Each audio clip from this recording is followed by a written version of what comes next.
ഇന്ന് തന്നെ ഡൗൺലോഡ് ചെയ്യൂ. കാണൂ നിങ്ങളുടെ ഫേവറേറ്റ് ഷോസ്.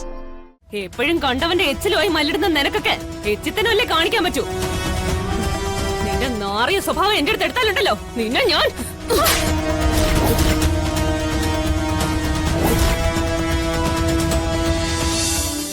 അച്ഛൻ എന്നോട് ക്ഷമിക്കണം. മാപ്പ് ചോദിക്കേണ്ട കാര്യമില്ല മോളെ. അമ്മയച്ഛന്റെയും ഭർത്താവിന്റെയും നടുവിൽ നിന്ന് വല്ലാത്ത നിസ്സഹായാവസ്ഥ അനുഭവിച്ചോളാ നീ. അമ്മായിയച്ഛനെ വേദനിപ്പിക്കാനും പാടില്ല, ഭർത്താവിനെ പ്രകോപിപ്പിക്കാനും പാടില്ല. വല്ലാത്ത പരീക്ഷണമല്ലേ. ഇല്ലായ്മയുമായി പൊരുത്തപ്പെട്ട ഒരു പെണ്ണിനെ അത് മറികടക്കാനുള്ള ക്ഷമയുണ്ടാവൂ.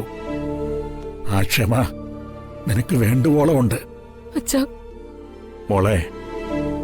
നാളിതുവരെ മനസ്സുഖം എന്തെന്ന് ഞാനും ചന്ദ്രുവും അറിഞ്ഞിട്ടില്ല.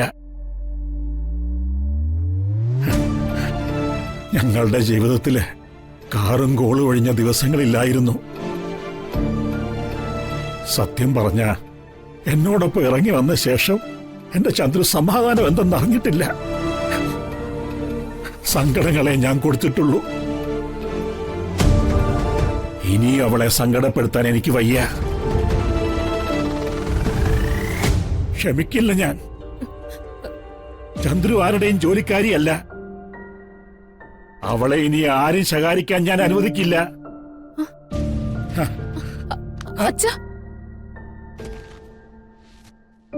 ചന്ദ്രുവിനെ കാണാൻ ഉപദേശം തന്ന് പറഞ്ഞു വിട്ടോളാ നീ.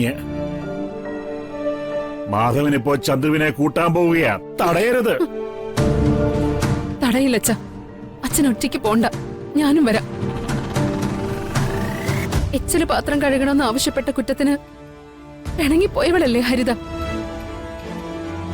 ഇനി അമ്മയെ മോചിപ്പിക്കുന്നതിന് അവള് നിർദ്ദേശിക്കുന്ന പരിഹാരം എച്ചിൽ പാത്രം കഴുകുക എന്നതാണെങ്കിൽ അത് ഞാൻ ചെയ്യാം അച്ഛ.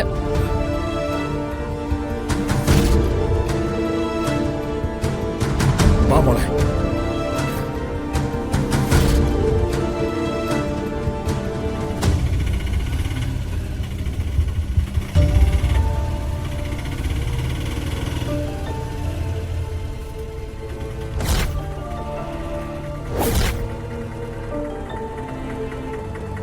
അതാണ് ചന്ദ്രികാമ്മയുടെ ഭർത്താവ് മാധവേട്ടൻ.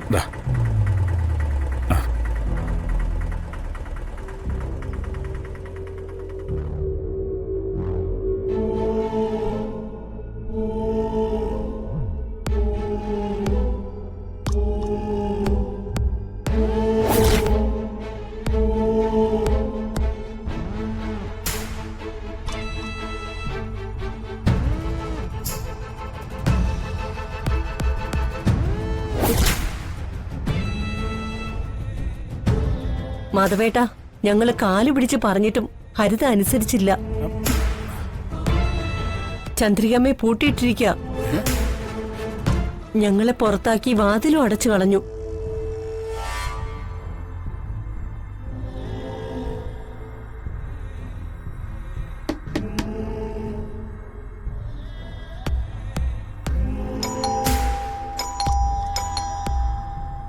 ചന്ദ്രു, ചന്ദ്രു,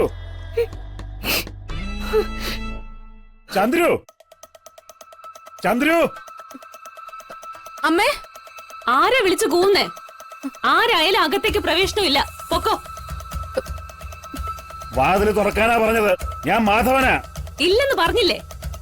ആരായാലും മര്യാദയ്ക്ക് ഇറങ്ങി പൊക്കോ. തുറക്കാൻ, ഇല്ലെങ്കിലേ ചവിട്ടി പൊളിക്കും.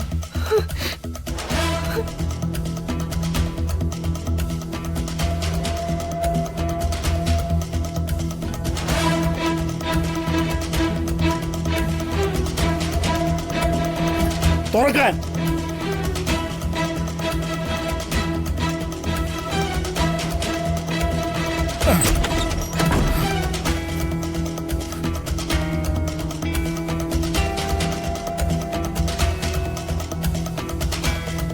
ചന്ദ്രിക എവിടെ? ചോദിച്ചത് കേട്ടില്ലേ? ചന്ദ്രിക എവിടെയെന്ന്? ദേ, ആ മുറിയിലാണ്. ഇവള് ചന്ദ്രികാമ്മയെ പൂട്ടിയിട്ടിരിക്കുന്നത്. ഇപ്പോഴാ കാര്യം പിടികിട്ടിയത്. ചന്ദ്രികാമ്മയെ പൂട്ടിയിട്ട വിവരം ഇത്ര പെട്ടെന്ന് അവിടെ എത്തണമെങ്കിലേ അതിനു പിന്നിൽ ഈ നുണച്ചിയാ. കണ്ടവന്റെ എച്ചിൽ പാത്രം കഴുകുന്ന സുചിത്രയുടെ അമ്മ.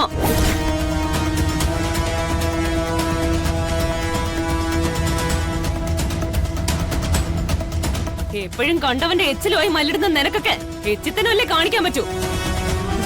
നിന്റെ നാറിയ സ്വഭാവം എന്റെ അടുത്ത് എടുത്താലുണ്ടല്ലോ നിന്നെ ഞാൻ.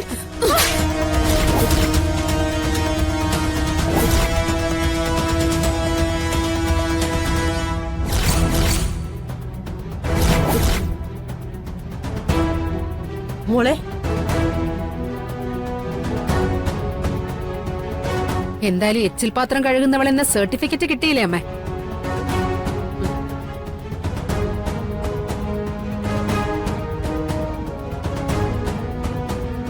എങ്കിൽ പിന്നെ എച്ചിൽ പാത്രക്കാരിയുടെ കൈക്കരുത്ത് കൂടി ഈ പൂതനെന്ന് അറിയട്ടെ. നിർത്ത്.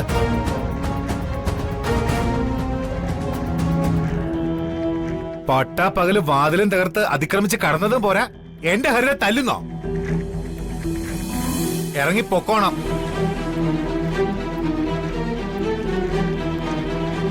ഇല്ലെങ്കിൽ ചേട്ടനെയൊന്നും ഞാൻ നോക്കുകയല്ല, അടിച്ച് കരണം പോക്കി ഞാൻ. എടാ,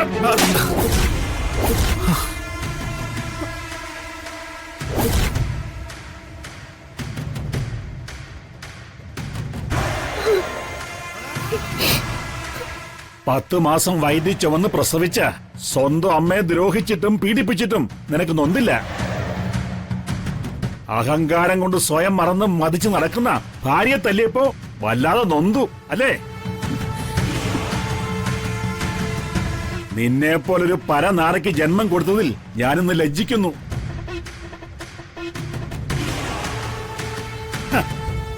ഇങ്ങോട്ട് മാറി നിൽക്കടാ അച്ചിക്കോന്ത.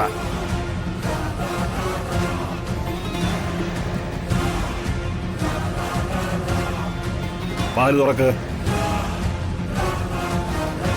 സൗകര്യമില്ല. നീ തുറക്കുന്നോ അതോ ഒരു വാതിൽ കൂടി ഞാൻ ചവിട്ടി പൊളിക്കണോ? ഒരു സ്ത്രീയെ അന്യായമായി തടങ്കിൽ പാർപ്പിക്കുന്നത് ഗുരുതരമായ ക്രിമിനൽ കുറ്റം. പോലീസിനെ അറിയിച്ച കുറുപ്പിന്റെ മോൾക്ക് അകത്ത് കിടക്കേണ്ടി വരും. ആ മാർഗവും ഞങ്ങളുടെ മുന്നിലുണ്ട്. ഇതിലേതാ ചെയ്യേണ്ടതെന്ന് നീ നിന്റെ അച്ഛയോട് ചോദിക്കും മനോജ.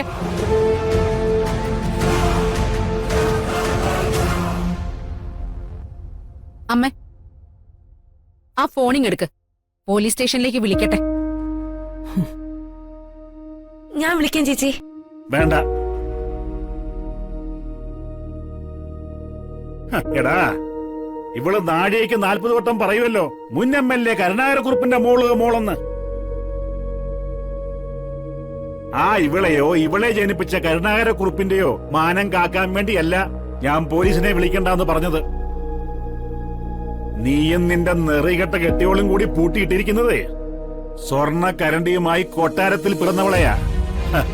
ഇന്ന് രാജഭരണമായിരുന്നെങ്കിൽ റാണിപ്പട്ടം കിട്ടേണ്ടവൾ. അവളുടെ മാനം കാക്കാനാ ഈ പാവപ്പെട്ട മാധവൻ നായർക്കൊപ്പം ഇറങ്ങി വന്നതല്ല എന്റെ ചന്ദ്രു ചെയ്ത തെറ്റ്. നിന്നെ പോലൊരു ആണും പെണ്ണും കെട്ടവനെ പെറ്റ് വളർത്തിയതാ. മാനത്തെ കൊട്ടാ